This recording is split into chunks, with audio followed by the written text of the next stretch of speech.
on the Micronesian podcast with my co-host, the Stoic Islander, June Pedras.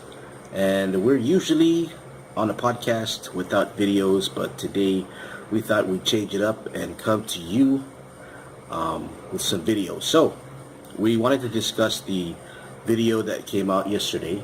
Well, I don't know. I saw it yesterday, so I don't know if it came out yesterday. It may have came out previously, but the video that I saw yesterday about the U.S. ambassador to the FSM talking about the Chuuk Secession movement, and I think that's I don't know. I was encouraged when I saw it because obviously this is really an issue that is gaining awareness all the way in the U.S. in Washington D.C.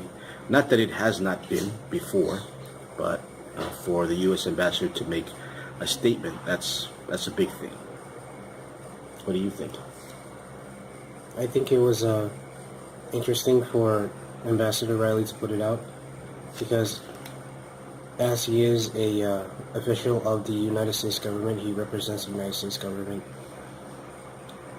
And for him to put out that video means that the Chuuk Secession does have the attention of the United States.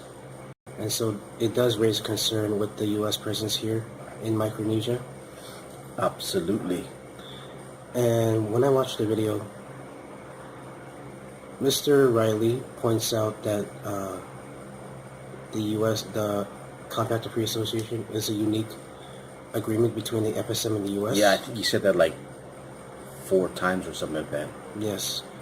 And he goes on to talk about FSM Micronesian history and the U.S. history concerning Micronesia. Mm-hmm. And so what he's trying to say is that along with the compact, the U.S. and Micronesia share a special relationship. Mm-hmm. And we can see that very clearly with, the U.S. presence in the Marshalls, in Palau, FSM, right. Guam, CNMI, mm-hmm. And with the Chuuk Secession movement, Chuukese that support this movement want Chuuk State to be its own independent nation in which it can make its own laws and rules and be able to not have to abide by the FSM. And so that would raise concerns concerning U.S. presence here because it would cause a rift in not just the FSM concerning the states, but how would the U.S. have to deal with it? Because considering if that does happen, the FSM is on one side and Guam is on one side, so it wouldn't be. How would it look from a strategic point of view to have, an independent nation that's not associated? Yeah, I mean, I think that's really, that's the heart of the matter. I think. I mean, of course, this is something that we are very well aware of because, as we know, through the Compact of Free Association, the U.S. has total control over the air, space, and waters, so they can deny.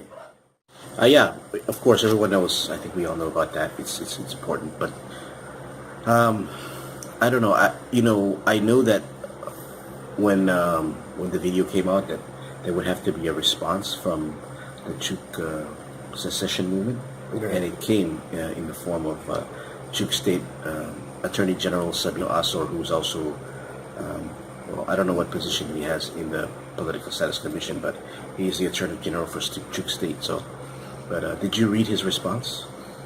I read it. It was pretty lengthy. It was, and it was very. I think it wasn't too mild, was it? No, you can tell he's very angry. Mm-hmm. Because this secession movement in Chuuk is concerning the people of Chuuk, groups within Chuuk that are for it or are against it. Mm-hmm. And for a U.S. official to come in and, try to address that issue, it is interpreted as an. That's what he said. I think he started off his reply with, how can the U.S. ambassador interfere with political process or something like that? Yes. Elections or plebiscite is what he said. So.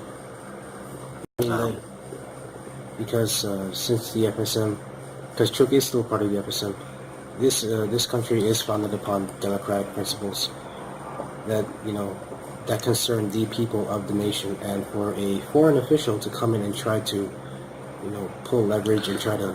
But I think that's the thing. I think most people in Micronesia don't see him as a foreign official. Yeah, I think that's the thing, and I think that's I think we're so not that there's anything wrong,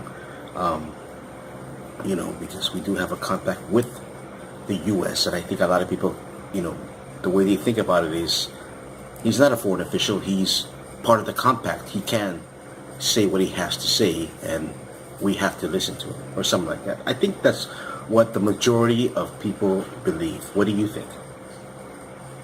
I just think that I do agree with Mr. Sabino Asor that it is an interference, because he is a foreign official, and for him to come out and talk about issues concerning. Yeah, technically he's a foreign official, right? Yes. Technically, but I mean, what I'm saying is most people in the FSM view America as.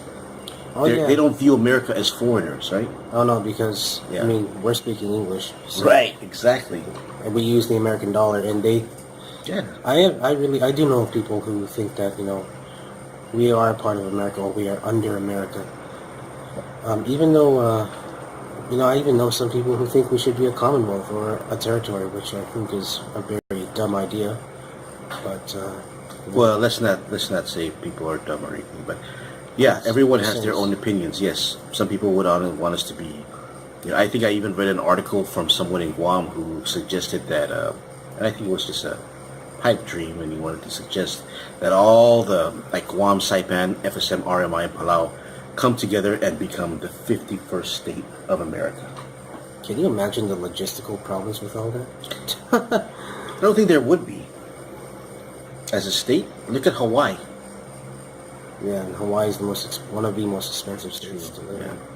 But an interesting thing concerning Hawaii, KHON, I think it was them or some other group did a article, and they found that in Hawaii now, if you make like $90,000 a year for a family of four, that's considered low income. That's considered what? Low income. Yeah, I'm glad I live here. But hey, that's off the subject though. Let's get back to this thing, the video and the response to the video. So let me just say that I wrote a blog, and I do have a blog, you can visit it, themicronesian.com, and I wrote a blog about this because there were some things that the ambassador talked about there as going away, and even though I think most people would kind of say that it's like a negative, I thought it was a positive. I mean, one of the things that he said was there would be no more unrestricted immigration, and I think that would be good because it would keep people in Chuuk, right? Yeah, and it would force them to contribute. Yeah, and then they'd have to stay there, and they'd have to work at their government, and they couldn't just go to America and just stay there forever. Not that there's anything wrong with that, all right? I mean, you're free to do whatever you want, but I'm just saying. And if that was to happen, it would force people to have to develop their. Yeah, because there would be nowhere else to go, right? Yes, they would have to work. Yeah, but I mean, I'm sure there would be some sort of visa agreement in the long run. They'd end up going there anyways. Number two, what I noticed was he said that there would be no longer the ability for enlistment in the U.S. Armed Forces, which I don't see that as a bad thing. Do you? No. Yeah, I don't know. And then also, I'm a veteran, by the way, so, and Chuukese.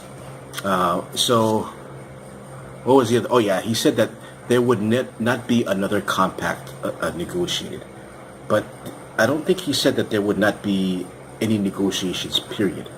He just said there's the Compact of Free Association is unique to the FSM in the U.S., so he never said there's nothing else. That's the end of it. Right, and he even said, and I think there was, I don't know if it was me, but he said, we want Chuuk to, did he say succeed or secede? I don't know. Yeah.